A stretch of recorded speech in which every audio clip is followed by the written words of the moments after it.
AP government ప్రతి నెల ఏకంగా 15,000 రూపాయల వరకు పెన్షన్ అందించే ఒక పథకం అమల్లో పెట్టిందని మీరు ఎంతమందికి తెలుసు? మీ ఫ్యామిలీలో 60 ఏళ్లు పైబడిన వాళ్ళు ఉన్నారా? లేదా వితంతువులు, డిజేబుల్ పర్సన్, సింగిల్ విమెన్ లేదా సీరియస్ హెల్త్ ప్రాబ్లమ్స్ తో స్ట్రగుల్ అవుతున్న ఫ్యామిలీ మెంబర్స్ ఉన్నారా? అయితే వాళ్ళకి నెలకు గవర్నమెంట్ నుంచి 4,000 రూపాయల నుంచి 15,000 రూపాయల వరకు పెన్షన్ వచ్చే ఛాన్స్ ఉందండి. కానీ ఇక్కడ చాలా మందికి చాలా రకాల డౌట్స్ ఉన్నాయి. ఈ పెన్షన్ కి ఎవరు అర్హులు?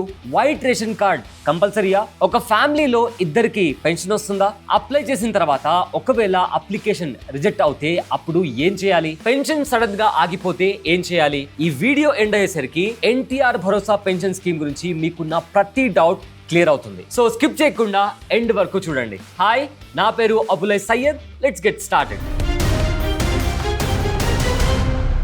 ఏపీలో లక్షలాది మంది ఫ్యామిలీస్ కి ఫైనాన్షియల్ సపోర్ట్ అందిస్తున్న ఇంపార్టెంట్ స్కీమ్స్ లో ఒకటి ఎన్టీఆర్ భరోసా పెన్షన్ స్కీమ్. చాలా మంది ఈ స్కీమ్ అంటే కేవలం ఓల్డ్ ఏజ్ పెన్షన్ అని అనుకుంటారు, కానీ అది కరెక్ట్ కాదండి. ఈ స్కీమ్ ద్వారా ఓల్డ్ ఏజ్ లో పని చేయలేని పెద్దవాళ్లతో పాటు వితంతువులు, disable persons, serious health issues తో సఫర్ అవుతున్న వాళ్ళు, ట్రెడిషనల్ ఆక్యుపేషన్స్ మీద డిపెండ్ అయ్యే families, single women, transgender persons లాంటి డిఫరెంట్ కేటగిరీస్ కి government monthly financial assistance provide చేస్తుంది. సింపుల్ గా చెప్పాలంటే ఒక ఫ్యామిలీలో ఎర్నింగ్ సపోర్ట్ లేకపోతే లేదా హెల్త్ రీజన్స్ వల్ల పని చేయలేని సిచ్యువేషన్స్ వస్తాయి, మినిమం మంత్లీ ఎక్స్పెన్సెస్ కి ఒక ఫైనాన్షియల్ సపోర్ట్ ఇవ్వడమే ఈ స్కీమ్ ముఖ్య ఉద్దేశం. అందుకే ఈ స్కీమ్ కి భరోసా అని పేరు పెట్టారు. చాలా మంది ఫస్ట్ అడిగే క్వశ్చన్ ఏంటి అంటే, ఈ స్కీమ్ లో ఎంత అమౌంట్ వస్తుంది? ప్రెసెంట్ జనరల్ కేటగిరీస్ కి మంత్లీ 4,000 పెన్షన్ ప్రొవైడ్ చేస్తున్నారండి. ఈ కేటగిరీలో old age pension, widow pension, single women pension, weaver pension, toddy tappers pension, fisher man pension, ART pension, traditional cobbler pension, ఇతరులు అంటే సాంప్రదాయ చెప్పులు కుట్టేవారు, ట్రాన్స్జెండర్లు, కళాకారులు, మిగతా వాళ్ళు ఈ పథకం ద్వారా వారికి కూడా పెన్షన్ అందుతుంది. నెక్స్ట్, డిజేబుల్ పర్సన్స్ కి గవర్నమెంట్ 6,000 రూపాయల వరకు ప్రతి నెల పెన్షన్ ప్రొవైడ్ చేస్తుందండి. కానీ ఇక్కడ డిజేబిలిటీకి సంబంధించిన అఫీషియల్ మెడికల్ సర్టిఫికేట్ కంపల్సరీ. అలాగే క్రానిక్ కిడ్నీ డిసీజ్ తో సఫర్ అవుతూ రెగ్యులర్ డయాలిసిస్ తీసుకునే పేషెంట్స్ కి కూడా 10,000 రూపాయల వరకు పెన్షన్ ప్రొవైడ్ చేస్తున్నారు. ఇంకా పూర్తిగా మంచానికి పరిమితమై డైలీ యాక్టివిటీస్ కోసం కూడా వేరే వాళ్ళ హెల్ప్ తీసుకునే బెడ్ రిడన్ పర్సన్స్ కి 15,000 రూపాయల వరకు పెన్షన్ ప్రొవైడ్ చేస్తున్నారు. ఇది కరెంట్లీ ఈ స్కీమ్ లో హైయెస్ట్ పెన్షన్ కేటగిరీ. ఇప్పుడు ఈ పెన్షన్ కి సంబంధించిన కేటగిరీస్ గురించి కొంచెం డీటెయిల్ గా అర్థం చేసుకునే ప్రయత్నం చేద్దాం. First, old age pension. ఒక ఏజ్ దాటాక పని చేయలేని వృద్ధుల కోసం ఈ పెన్షన్ ప్రొవైడ్ చేస్తున్నారండి. ప్రెసెంట్ రూల్స్ ప్రకారం 60 ఏళ్లు లేదా అంతకన్నా ఎక్కువ ఏజ్ ఉన్న వాళ్ళు మిగతా ఎలిజిబిలిటీ కండిషన్ సాటిస్ఫై చేస్తే ఈ పెన్షన్ కోసం అప్లై చేసుకోవచ్చు. Next, widow pension. భర్త చనిపోయిన మహిళకి ఫైనాన్షియల్ సపోర్ట్ ఇవ్వడానికి ఈ పెన్షన్ ప్రొవైడ్ చేస్తారు. ఈ కేటగిరీ అప్లై చేయాలి అంటే హస్బెండ్ డెత్ సర్టిఫికేట్ లాంటి రిక్వైర్డ్ డాక్యుమెంట్స్ కంపల్సరీగా ఉండాలి. ఎలిజిబిలిటీ ఏజ్, కండిషన్స్, ఏరియా బట్టి రూల్స్ చేంజ్ అవ్వచ్చండి. కాబట్టి ఫైనల్ కన్ఫర్మేషన్ కోసం మీ లోకల్ సచివాలయంలో ఒకసారి చెక్ చేసుకోవడం బెటర్. నెక్స్ట్ వచ్చేసి డిజేబుల్డ్ పెన్షన్. ఫిజికల్ లేదా మెంటల్ డిజేబిలిటీ ఉన్న వాళ్ళకి ఈ పెన్షన్ ప్రొవైడ్ చేస్తారు. కానీ గవర్నమెంట్ రికగ్నైజ్డ్ మెడికల్ బోర్డ్ నుంచి డిజేబిలిటీ సర్టిఫికేట్ కంపల్సరీగా ఉండాలి. ఇక నెక్స్ట్, వేవియర్ పెన్షన్. అంటే ఫిషర్ మ్యాన్స్ కి, టాడీ టాపర్స్ కి, ట్రెడిషనల్ కాబ్లర్స్ లాంటి కేటగిరీస్, ట్రెడిషనల్ ఆక్యుపేషన్స్ మీద డిపెండ్ అయ్యే ఫ్యామిలీస్ కి సపోర్ట్ ఇవ్వడానికి ఈ పెన్షన్ ఉంటుంది. ఈ కేటగిరీలో అప్లై చేయాలి అంటే ఆ ప్రొఫెషన్ కి సంబంధించిన ప్రాపర్ డాక్యుమెంట్స్ కావాలి. అలాగే హెచ్ఐవితో ఏఆర్టీ ట్రీట్మెంట్ తీసుకుంటున్న వాళ్ళు, ట్రాన్స్జెండర్ పర్సన్స్, డప్పు కళాకారుల కోసం కూడా సపరేట్ పెన్షన్ కేటగిరీస్ ఉంటాయి. అండ్ ఆల్సో చాలా మందికి వచ్చే ఒక కామన్ డౌట్ ఏంటి అంటే, అన్ని పెన్షన్స్ కి సేమ్ ఏజ్ లిమిట్ ఉంటుందా? Answer is no. ప్రతి కేటగిరీకి డిఫరెంట్ రూల్స్ ఉంటాయండి. ఎగ్జాంపుల్ కి ఓల్డ్ ఏజ్ పెన్షన్ కి 60 ఏళ్లు ఉండాలి. కానీ డిజేబుల్ పర్సన్ లేదా సీరియస్ హెల్త్ కండిషన్స్ ఉన్న కేటగిరీస్ లో ఏజ్ కన్నా health condition and medical verification కి ఎక్కువ ఇంపార్టెన్స్ ఇస్తారు. ఇప్పుడు బేసిక్ ఎలిజిబిలిటీ క్రైటీరియా ఏంటో ఒకసారి అర్థం చేసుకునే ప్రయత్నం చేద్దాం. అప్లికెంట్ ఆంధ్రప్రదేశ్ పర్మనెంట్ రెసిడెంట్ అయి ఉండాలండి. ఫ్యామిలీ ఇన్కమ్ గవర్నమెంట్ సెట్ చేసిన లిమిట్ లోపు ఉండాలి. అంటే రూరల్ ఏరియాలో మంత్లీ ఇన్కమ్ 10,000 రూపాయల లోపు ఉండాలి. అర్బన్ ఏరియాస్ లో 12,000 రూపాయల లోపు ఉండాలి. అలాగే గవర్నమెంట్ డిసైడ్ చేసిన సోషల్ అండ్ ఎకనామిక్ కండిషన్స్ ని సాటిస్ఫై చేయాలి. చాలా మంది అడిగే అతిపెద్ద క్వశ్చన్ ఒకటి ఉందండి. అదే వైట్ రేషన్ కార్డ్ లేకపోతే పెన్షన్ రాదా అని. జనరల్లీ వైట్ రేషన్ కార్డ్ లేదా బీపీఎల్ అనేది ఫ్యామిలీ స్టేటస్ స్టేటస్ లేదా ఫినాన్షియల్ కండిషన్ ని ప్రూవ్ చేయడానికి ఇంపార్టెంట్ డాక్యుమెంట్ గా కన్సిడర్ చేస్తారు. కానీ ఫినాన్షియల్ డిసిషన్ కేవలం రేషన్ కార్డ్ ఒక్కటే బేస్ చేసుకుని తీసుకోరండి. మీ ఫ్యామిలీ ఇన్కమ్ కావచ్చు, గవర్నమెంట్ రికార్డ్స్, ఫీల్డ్ వెరిఫికేషన్, మిగతా ఎలిజిబిలిటీ ఫ్యాక్టర్స్ అన్ని చెక్ చేస్తారు. కాబట్టి వైట్ రేషన్ కార్డ్ లేదు అని డైరెక్ట్ గా ఎలిజిబుల్ కాదు అని అజ్యూమ్ చేయకండి. మీ సిచ్యువేషన్ ని లోకల్ సచివాలయంలో ఒకసారి వెరిఫై చేసుకోవడం బెటర్. అండ్ ఆల్సో ఎలిజిబిలిటీతో పాటు ఇంకో ఇంపార్టెంట్ పాయింట్ కూడా తెలుసుకోవాలి. కొన్ని కేసెస్ లో పెన్షన్ రిజెక్ట్ అవ్వచ్చు. ఆల్రెడీ సెంట్రల్ లేదా స్టేట్ గవర్నమెంట్ రిటైర్మెంట్ పెన్షన్ తీసుకుంటున్న వాళ్ళు జనరల్లీ ఈ స్కీమ్ కి ఎలిజిబుల్ అవ్వరు. అలాగే ఇన్కమ్ లిమిట్ క్రాస్ అయిన ఫ్యామిలీస్ కావచ్చు, ఫినాన్షియల్ గా స్ట్రాంగ్ ఉన్న ఫ్యామిలీస్ లేదా రాంగ్ ఇన్ఫర్మేషన్ సబ్మిట్ చేసిన అప్లికేషన్స్ రిజెక్ట్ అవుతాయి. వెరిఫికేషన్ లో డీటెయిల్స్ రాంగ్ అని ప్రూవ్ అయితే ఆల్రెడీ అప్రూవ్ అయిన పెన్షన్ కూడా ఆగిపోయే ఛాన్స్ ఉంటుంది. అందుకే అప్లికేషన్ టైంలో కరెక్ట్ ఇన్ఫర్మేషన్ ఇవ్వడం చాలా ఇంపార్టెంట్. చాలా మందికి ఉండే కామన్ డౌట్ ఏంటి అంటే, ఒక ఫ్యామిలీలో హస్బెండ్ అండ్ వైఫ్ ఇద్దరికి పెన్షన్ వస్తుందా అని.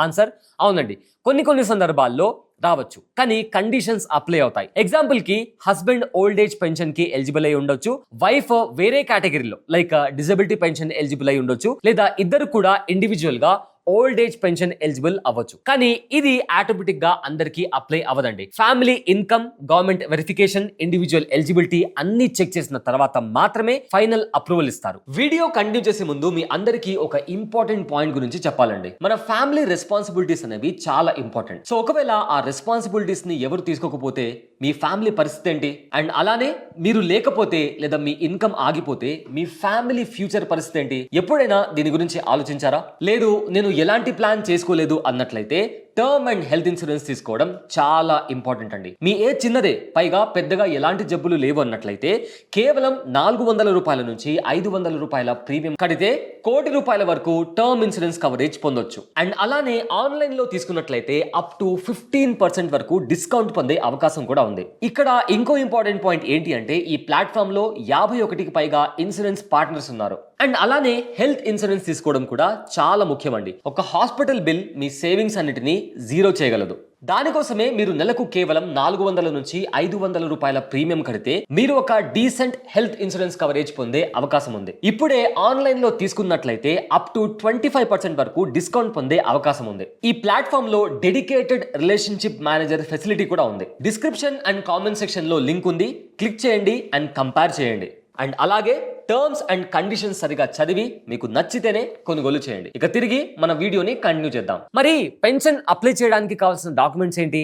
జనరల్ అప్లికెంట్ దగ్గర అయితే Aadhaar card, white ration card, bank passbook, Aadhaar link bank account, passport size photo, income certificate, age proof ఇలాంటి బేసిక్ డాక్యుమెంట్స్ రెడీగా ఉండాలి. కానీ మీరు అప్లై చేస్తున్న కేటగిరీని బట్టి ఎక్స్ట్రా డాక్యుమెంట్స్ కూడా అవసరం అవుతాయి. Let's say for example, widow pension కోసం హస్బెండ్ డెత్ సర్టిఫికేట్ కావాలి. డిజేబుల్ పెన్షన్ కోసం government recognized medical board issue చేసిన డిజేబిలిటీ సర్టిఫికేట్ కావాలి. కిడ్నీ డిసీజ్ లేదా డయాలసిస్ పేషెంట్ కి హాస్పిటల్ మెడికల్ సర్టిఫికేట్ అవసరం. Weavers, fisherman, toddy tappers లాంటి కేటగిరీస్ లో ప్రొఫెషన్ రిలేటెడ్ ప్రూఫ్ సబ్మిట్ చేయాల్సి ఉంటుంది. ఇక్కడ ఒక ఇంపార్టెంట్ పాయింట్ గుర్తుపెట్టుకోండి. మీ ఆధార్, బ్యాంక్ అకౌంట్ సర్టిఫికేట్స్ అన్ని డాక్యుమెంట్స్ లో పేరు, date of birth details same గా ఉండాలి. చాలా అప్లికెంట్స్ రిజెక్ట్ అవ్వడం వెనుక రీజన్ చిన్న డీటెయిల్స్ మిస్ మ్యాచ్ అవడమే. సరే, డాక్యుమెంట్స్ అన్ని ఉన్నాయి, మరి ఈ పెన్షన్ కి ఎలా అప్లై చేయాలి? మొబైల్లో డైరెక్ట్ గా అప్లై చేయొచ్చా లేదా ఆఫీస్ కి వెళ్ళాలా? గవర్నమెంట్ డిజిటల్ సిస్టమ్ యూస్ చేస్తున్నా కూడా new pension applications verification mostly గ్రామ లేదా వార్డు సచివాలయం ద్వారా జరుగుతుంది. కాబట్టి మీ డాక్యుమెంట్స్ రెడీ చేసుకొని నియరెస్ట్ సచివాలయం ని కాంటాక్ట్ చేయడం బెటర్ అండి. అక్కడ ఆఫీషియల్స్ ముందుగా మీ ఎలిజిబిలిటీని వెరిఫై చేస్తారు. మీ Aadhaar details, family details, income details, bank account details, pension category అన్ని సిస్టమ్ లో అప్డేట్ చేస్తారు. రిక్వైర్డ్ డాక్యుమెంట్ స్కాన్ చేసి అప్లోడ్ చేస్తారు. ఆ తర్వాత మీ అప్లికేషన్ వెరిఫికేషన్ ప్రాసెస్ స్టార్ట్ అవుతుంది. కానీ ఇక్కడ ఒక కామన్ మిస్టేక్ మనందరం అవాయిడ్ చేయాలి. చాలా మంది బ్యాంక్ అకౌంట్ లో ఒక పేరు, ఆధార్ కార్డ్ లో ఇంకో స్పెల్లింగ్ ఉంటుంది, లేదా ఇన్యాక్టివ్ బ్యాంక్ అకౌంట్ డీటెయిల్స్ ఇస్తారు. ఇలాంటి స్మాల్ మిస్టేక్స్ వల్ల పెన్షన్ డిలే అవుతుంది. కాబట్టి సబ్మిట్ చేయడానికి ముందు ప్రతి డీటెయిల్స్ ని డబుల్ చెక్ చేసుకోండి. మరి అప్లికేషన్ సబ్మిట్ చేసిన వెంటనే పెన్షన్ బ్యాంక్ ఖాతాలో పడుతుందా అంటే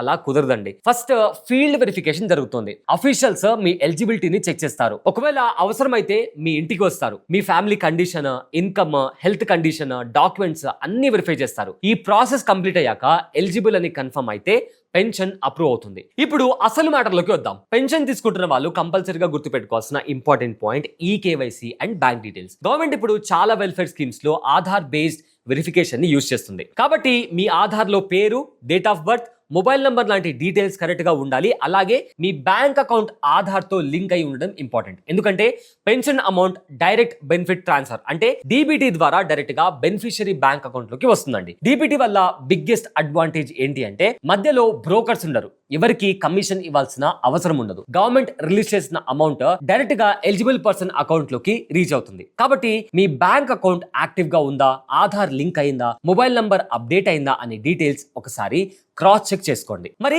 ప్రతి నెల అమౌంట్ ఎప్పుడు వస్తుంది? Generally government every month beginning లో పెన్షన్ డిస్ట్రిబ్యూషన్ ప్రాసెస్ స్టార్ట్ చేస్తుంది. గవర్నమెంట్ షెడ్యూల్ ప్రకారం అమౌంట్ బెనిఫిషియరీ బ్యాంక్ అకౌంట్ లో డిపాజిట్ అవుతుంది లేదా కరెంట్ డిస్ట్రిబ్యూషన్ సిస్టమ్ ప్రకారం బెనిఫిషియరీకి రీచ్ అవుతుంది. కానీ కొన్ని సిచ్యువేషన్స్ లో గవర్నమెంట్ హాలిడేస్, బ్యాంక్ హాలిడేస్ లేదా టెక్నికల్ ఇష్యూస్ వల్ల 1 లేదా 2 రోజులు డిలే అవ్వచ్చు. కాబట్టి ఒక్క రోజు డిలే అయిందని పానిక్ అవ్వాల్సిన అవసరం లేదండి. అండ్ ఆల్సో మీరు పెన్షన్ కోసం అప్లై చేసిన తర్వాత అప్లికేషన్ స్టేటస్ ని మీ గ్రామ లేదా వార్డ్ సచివాలయంలో చెక్ చేసుకోవచ్చు. మీ అప్లికేషన్ వెరిఫికేషన్ లో ఉందా, అప్రూవ్ అయిందా లేదా డాక్యుమెంట్స్ లో ఏదైనా ఇష్యూ ఉందా అనే డీటెయిల్స్ ఆఫీషియల్స్ దగ్గర తీసుకోవచ్చు.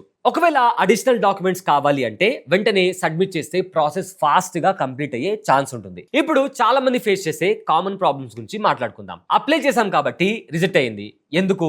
కామన్ రీజన్స్ చూస్తే బ్యాంక్ డీటెయిల్స్ మ్యాచ్ కాకపోవడం, ఆధార్ డీటెయిల్స్ లో మిస్టేక్ ఉండడం, ఇన్కమ్ లిమిట్ క్రాస్ అవ్వడం, రాంగ్ కేటగిరీలో అప్లై చేయడం, రిక్వైర్డ్ సర్టిఫికేట్స్ సబ్మిట్ చేయకపోవడం, వెరిఫికేషన్ టైంలో ఎలిజిబిలిటీ ప్రూఫ్ కాకపోవడం, ఇలాంటి రీజన్స్ వల్ల అప్లికేషన్ రిజెక్ట్ అవ్వచ్చు. కానీ ఒక్కసారి రిజెక్ట్ అయిందంటే ఇంకా పెన్షన్ రాదు అని కాదండి. ఫస్ట్ రిజెక్షన్ కి సంబంధించిన కారణం తెలుసుకోండి, అందులో ఉండే మిస్టేక్ ని కరెక్ట్ చేసుకోండి. రిక్వైర్డ్ డాక్యుమెంట్స్ తో మళ్ళీ కన్సర్న్ ఆఫీషియల్ ని కాంటాక్ట్ చేయండి. అయితే ఈ మధ్య సోషల్ మీడియాలో చాలా పోస్ట్ సర్క్యులేట్ అవుతున్నాయి పెన్షన్ అమౌంట్ పెరిగింది అని. కానీ ఇలాంటి ఇన్ఫర్మేషన్ ని అఫీషియల్ అనౌన్స్మెంట్ లేకుండా నమ్మకండి. పెన్షన్ అమౌంట్ ఇంక్రీజ్ అవ్వాలి అంటే గవర్నమెంట్ బడ్జెట్ లేదా అఫీషియల్ డెసిషన్ ద్వారా అనౌన్స్ చేయాలి. కాబట్టి వాట్సాప్ ఫార్వర్డ్స్ కావచ్చు, సోషల్ మీడియా రూమర్స్ కన్నా అఫీషియల్ అప్డేట్స్ ని ఫాలో అవ్వడం బెటర్.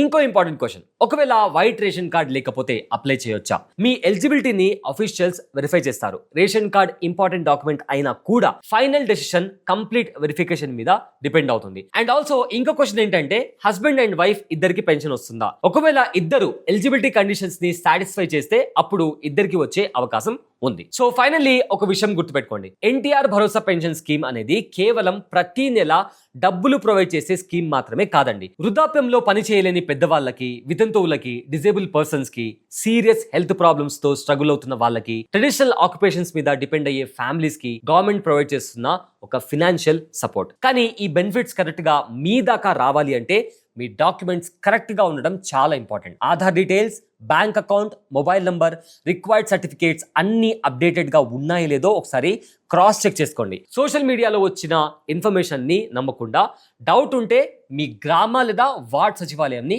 కాంటాక్ట్ చేయండి. అండ్ ఆల్సో మీ ఫ్యామిలీలో ఎలిజిబుల్ పర్సన్స్ ఉంటే వాళ్ళకి ఈ ఇన్ఫర్మేషన్ ని షేర్ చేయండి. ఎందుకంటే ఒక చిన్న ఇన్ఫర్మేషన్ వల్ల ఒక ఫ్యామిలీకి ప్రతి నెల ఫినాన్షియల్ సపోర్ట్ దొరికే ఛాన్స్ ఉంది. ఈ స్కీమ్ కి సంబంధించి మీకు ఇంకా ఏదైనా డౌట్ ఉంటే కింద కామెంట్ సెక్షన్ లో రాయండి, వాటి గురించి క్లారిటీ ఇచ్చే ప్రయత్నం చేస్తాను. ఇలాంటి మరిన్ని యూస్ఫుల్ కాంటెంట్ వీడియోస్ కోసం ఇప్పుడే మన ఛానల్ ని సబ్స్క్రైబ్ చేసుకోండి. This is Abul Syed. Thanks for watching. Brand partnerships and advertising enquiries కోసం brand@bosswala.com కి ఈమెయిల్ చేయండి లేదా 9108014192కి వాట్సాప్ చేయండి. Bosswala. Be the boss.